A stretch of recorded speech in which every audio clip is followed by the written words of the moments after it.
Each time he looked at the mirror, a scary reflection was watching him from the corners. Chairs began to move on their own, and picture frames would suddenly fall and break. His home had become a haunted ground. They say the road to success and wealth is paved with hard work, but for Eme, it was paved with hair. I mean, human hair. Eme was born into poverty in a forgotten village.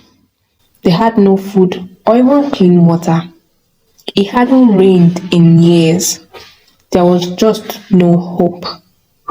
His parents, Mr. and Mrs. Elo, couldn't afford that luxury. They were just farmers and only fed from hand to mouth. Eme couldn't afford to go to school as the village school building was in a bad state and the people feared it might collapse one day, and so warned that all students should stop coming until it had been renovated. But Uromi was a forgotten village and had remained like that for decades. So education was not even an option anymore.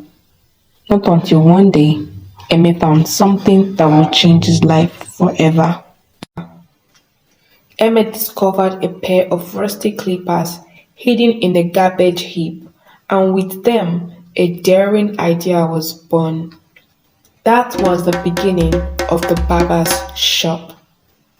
My dear viewers, you must be wondering how a pair of rusty clippers could change the life of Emme. Well, keep listening to this story.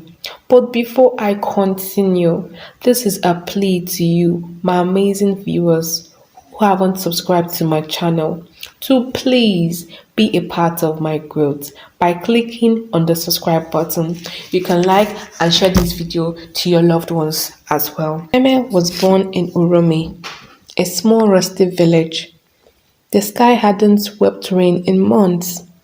The days stretched long with hunger, and the nights were filled with whispers of survival. Emme was last of 7 children. His father, Mr. Elu, was once a respected farmer, but had fallen into despair after years of failed harvest. And his mother, Mrs. Elu, sold roasted corn near the primary school, barely earning enough to keep everyone alive. Emme learned early that dreams were dangerous in a place like Urumi. But one fateful afternoon, everything changed. On his way to clear a bush path for a friend of his father, Emme found an old broken pair of electric clippers lying beside a dumpster. They were rusted and dirty, but to Emme, they were like gold. I mean, pure gold. Emme picked up the broken pair of electric clippers, wrapped it in his dirty shirt, and carried it back home after the day's job like a sacred treasure. Emme spent weeks fixing them, using parts from an abandoned radio, guided by instinct, and when the clippers burst to life, for the first time, Emme smiled wider than he ever had. That night, he couldn't sleep. Filled with hope and excitement, Emme dreamed of a big shop with mirrors and chairs, with men laughing as they left his shop with a clean shave. The next morning, with nothing but his clippers and a worn-out school backpack, Emme left Urumi. He didn't tell anyone, not even his mother. He simply walked towards the rising sun, towards the city of Akko, where people believed that money moved like the wind. But that wasn't the case. It was just an illusion. City life was cruel. It dealt with Emme. Sometimes he would weep and even wonder why he left his little village. Emme slept under the bridge and would beg for food and water on the very busy roads of Akko. Life was so hard. He would go as far as begging people, even strangers, to allow him cut their hairs for ridiculous prices. But Emme was very determined to make it in life. He would cut their hair by the roadside. Even though he wasn't perfect, he would stand close to some barber's shop and would observe how they trimmed and styled most of their customers' hair. Then he would practice on himself, even beggars and anyone willing to sit. And within months, he was called Baba Boy by the regular Abeos living under the bridge. He saved every naira, ate once a day, and sent what little he could back home. When he finally rented a one-room shop with peeling green paint and a flickering light bulb, he painted the sign himself, the barber's shop. Business grew slowly. His hands were gifted, steady and precise. Customers liked the way he listened and how he didn't talk too much and how he knew exactly how to make them feel important. But still, money wasn't flowing like he had hoped. On one fateful Thursday evening, an old man with a grey beard walked into Emma's shop. He was wrinkled and wore a string of cowries around his neck. After a quiet shave, he looked Emma dead in the eye and asked, "Do you want to be rich?" Emma laughed nervously and replied, "Who no go like am?" But the old man leaned in and told him, "Hair is power. The head is very sacred. You touch people's crown every day. You collect what others throw away, but not me. I can show you how to use it and use it right." And after that, he left. That night, Emma pondered and wondered, what did that old man mean by the head is sacred and that the human hair is powerful? He thought to himself, could it be that I've been doing something wrong? Could that be the reason why my business is not moving well? He thought deeply about this before going to bed. The next morning, he woke up with a yawn and an empty stomach. He quickly recalled that the old man had left no information on how to reach him.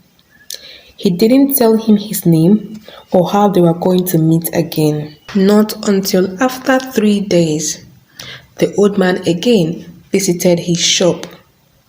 And this time, they had a very long talk.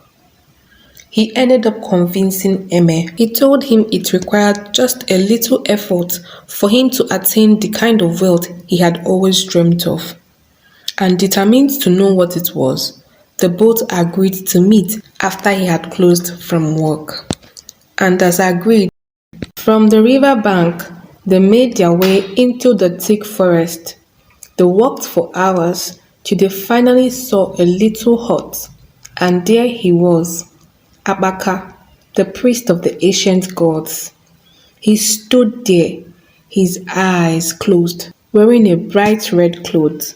His body was covered with white chalk. He stood there puzzled, and after a while, Abaka spoke. "Sit." And there he was, alone. He was startled. He had entered the bush with an old man, but that man was nowhere to be found. He was puzzled. He searched and looked around to see if he could see the old man by the corner of the bush. But no, there was no one around. "Sit," Abaka repeated.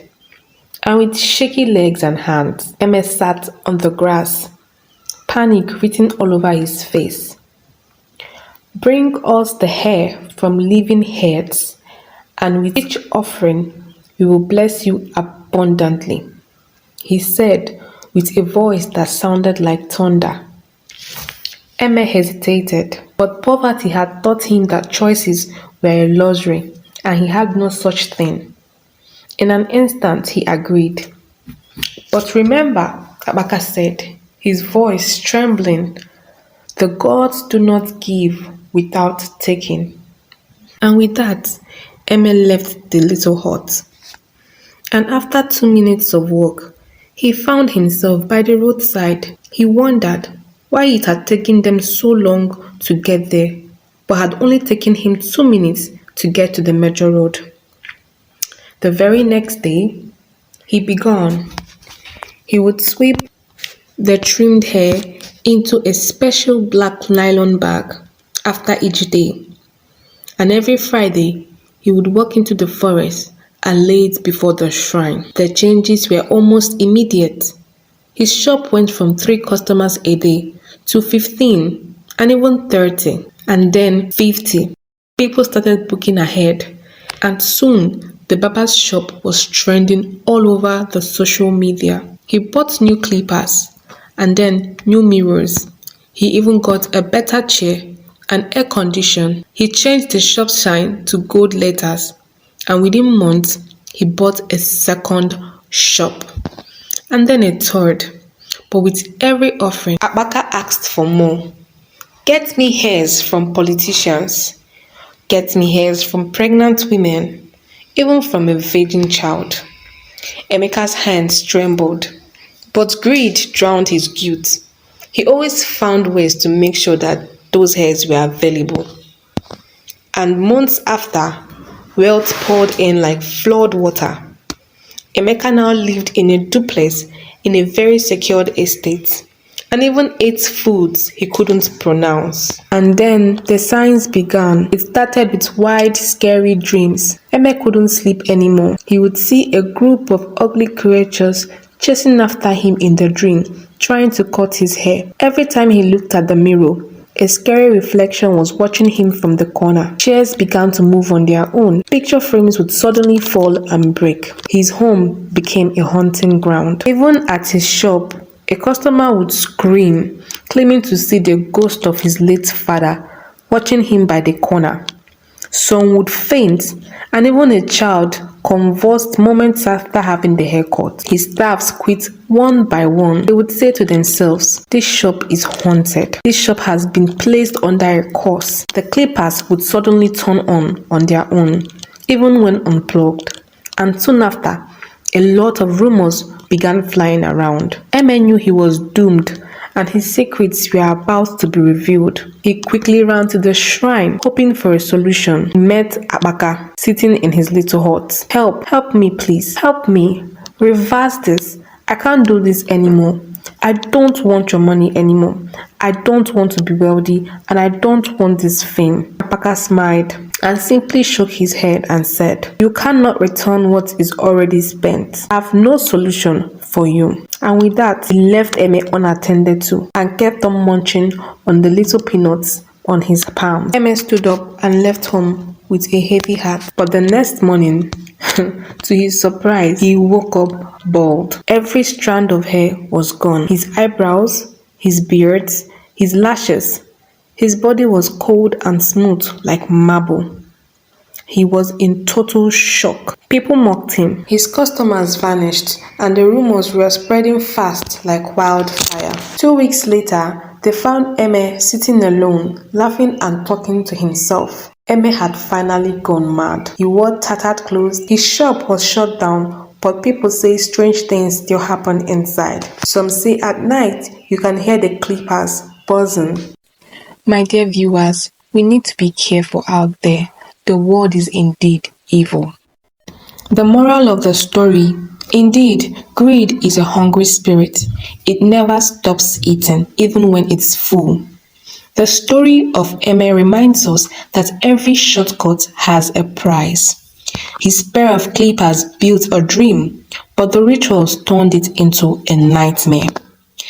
Thank you for watching this chilling episode. I hope you enjoyed it. If you enjoyed this story, don't forget to like, share, and subscribe. Please turn on the notification bell